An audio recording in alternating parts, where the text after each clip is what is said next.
Hello boys! Hello girls! Aħna d-Danusan u dawn huma l-Infrastructure News ta' din il-ġimgħa. Lesta l-ewwel fażi tal-proġett ta' Triq Borbla, hey! U tkompli l-ħidma fuq it-toroq residenzjali. Però dak iktar tard.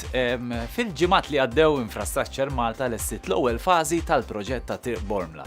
Jew kif inhi magħrufa magħna iż-żabbarin ta' Ċawsli. Jew kif sar jisimha issa Triq l-aħħar ħbit mit-toroq.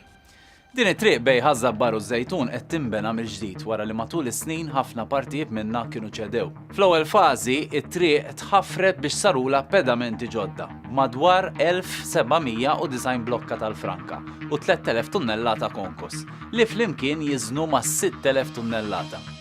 Infrastructure Malta bidlet 3.3 km ta' pajpijiet, katusi u cables tal-ilma, drenaġġ, elettriku u telekomunikazzjoni li kien hemm taħt it-triq.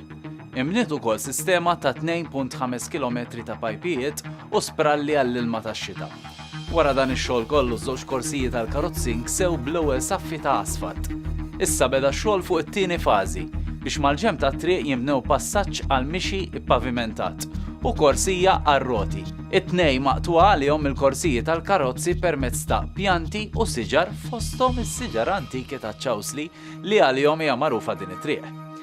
Id-disin ta' dan il-proġett sar apposta biex dawn is-siġar tħallew fl-istess post li kienu qabel. Iżda jistgħu jitgawdew aktar għas-ser ikunu fiż-żona tal-mixi u r-roti.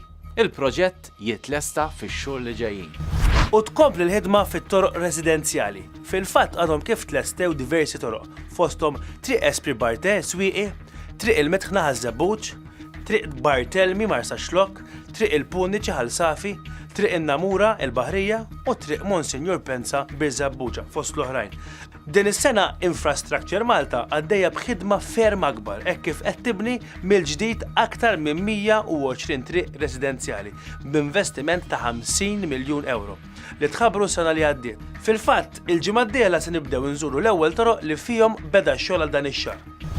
U daw kienu l-Infrastructure News ta' din il-ġimgħa. Afsu like jekk fuq Facebook u subscribe jekk fuq YouTube. Narakom il-ġimgħa d-dieħla.